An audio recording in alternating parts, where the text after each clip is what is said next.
felt like when we put Terry in, the key question whenever you're that small is, can you hold your ground, number one. Number two is, can you rebound? And I thought Terry rebounded as well as anybody on our team. And so that was really encouraging, and that's what he does well. And so we decided to play that kind of small, and it was probably good for a little bit and probably ran its course. Yeah, Terry's really improved and continued to work, and his mindset's great. And I think he's feeling good. He had a good practice yesterday. He's had great workouts every day. He's walked through with our first two groups the last few times, and feel good about his progress and trust that he's ready to go. But is it hard to wait for your opportunity to come? I mean, if I was to tell you it's not, I'd be lying. It's a long season, but you just got to stay ready. Me going to chapel every day and me listening to these guys, I just know my time will come. You just always got to be ready, whether it's now, whether it's the beginning of the year, whether it's the playoffs. You just always got to be ready. And it's tough to train your mind for that, but you just got to stay ready. It's business. It's part of the game. Is it easier to do that, though, when you're playing on a team with the number of guards you have and the fact that you guys are winning? I'd rather have it this way, and I'm not just saying that. I'm learning a lot. I'm a guy that, I like to learn by seeing things. I can watch IT, watch Avery, and watch them do what they do night in, night out. And when my time comes, I can just try to, do what I can do, and add to this team. Like I said, I wouldn't want it no other way. These guys are great, and like I said, they're some good group of guys, so they deserve it. Welcome back to the show for part two, Terry Rozier edition. So Jay Crowder goes down with a right ankle sprain in the second half. In comes Evan Turner, and then they have to go super small. They go with Terry Rozier. Terry Rozier had a huge game. He played 10 minutes. A good game. I thought it was huge for 10 minutes to get 7 rebounds. That was big. Relatively huge for him. Yeah, relatively. So he plays 10 minutes straight. Most minutes he's played since 10 minutes straight November. with a break. Yeah.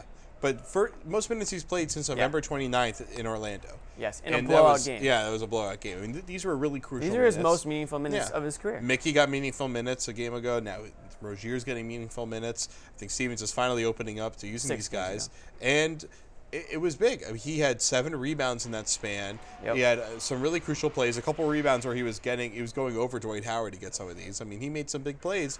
And his energy, moving the ball, hustling on defense. Even though he wasn't really taking shots that much offensively, he did take 3, but there were a lot of three-pointer. Yeah, kicked off the scoring for the Celtics, which was big. Yeah, but even with the plays where he could have taken a shot, he was able to at least move the ball more snappy, and it's a lot less of a mess than the game he had a few games ago where he took like 6 or 7 shots and missed them all. Right, just kind of like rushing shots at the end of that game. No, this was, I mean, for me, for you, I assume, for a lot of Celtics fans, this was like the most important stretch of basketball we've seen this guy play, unless we're watching him play in crucial situations up in Maine, which, guilty, I'm not watching those games really that much.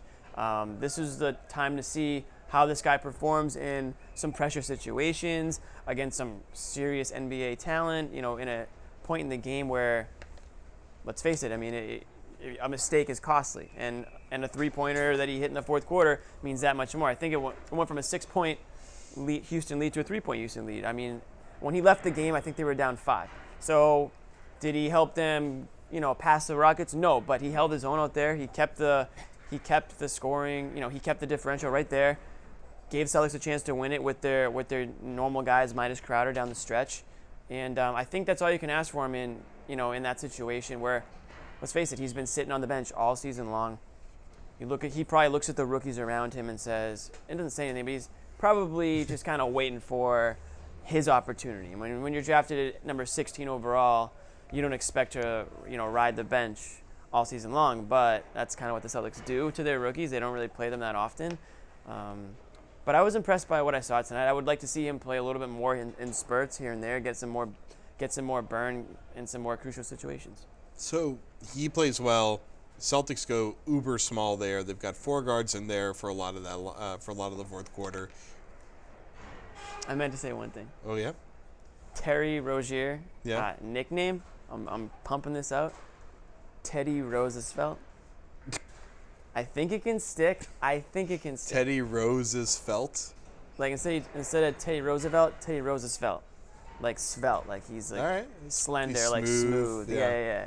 and his name's Terry, so it's Teddy. Okay. So I think if we get the ball rolling on it. Comment below. Let's see what you think. I feel like you probably shouldn't read the comments tomorrow because they're not going to like Teddy it. Roosevelt. We I can think see. He goes to T Rose not the on easiest thing Instagram, to say, so but- T Rose works Yeah. pretty well. Roosevelt. It's like a much skinnier version of Rick Ross, basically. Yes. So anyways, the small Uber ball. small lineup. Yeah. We haven't really seen it that much until maybe a week ago is when Steven started unveiling these really tiny lineups. But they had Turner in there filling in for a lot of what Jay Crowder would be doing. They went with all the guards, Thomas, Smart, Rozier, Bradley. I mean, it was amazing to see how tiny they would go. And they were going up against a team that was playing 4 wings and then 1 big out there. And those guys were all longer, but the Celtics, they had good defenders on those guys, and they were able to match up pretty well. Yeah, I mean, something like that I think is going to be matchup based, although, like you said, they were playing against a bigger team tonight.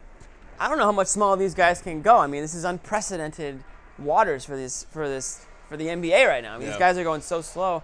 Brad Stevens just loves spreading the court. He loves, spreading that floor, and Jared Sellinger allows them to even spread it even more because he can outside shots too. And we were talking about Sellinger in the last video. He's called on to do even more with, a small lineup like that because even though Rozier gets his hands in there for rebounds, he's still the guy they're looking to rip those boards down. And when you've got players playing outside on the edges, or a guy like Thomas or a Bradley, these guys don't grab that many boards, that puts the onus on him even more. But I like the small lineup in spurts. I think it can turn a game around. I think that's my favorite part about when they go small ball is just like that. All of a sudden, they just went on a 7-0 run, a couple of steals, a transition 3 or whatever it may be. That's what I like about the small ball lineup. I don't think you're going to see uber small that often. I think tonight was an exception, obviously, because of Crowder's injury.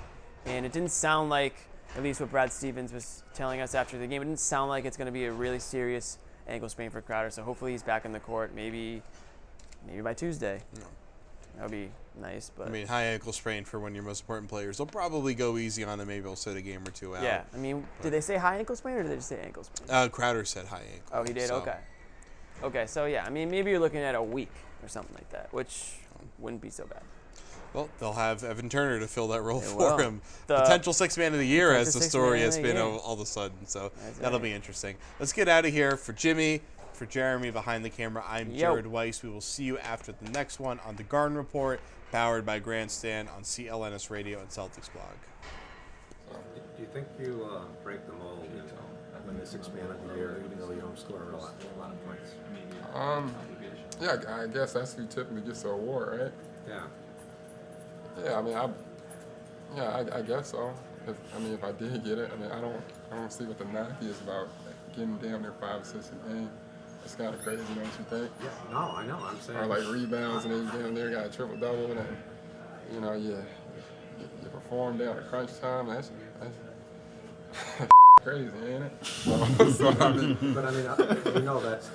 no, for sure. It's definitely for, I think, high-scoring guys off the bench are always typically, you got, like my dude Lou Will, he scored great last year. Isaiah was just in tune with that, along those lines.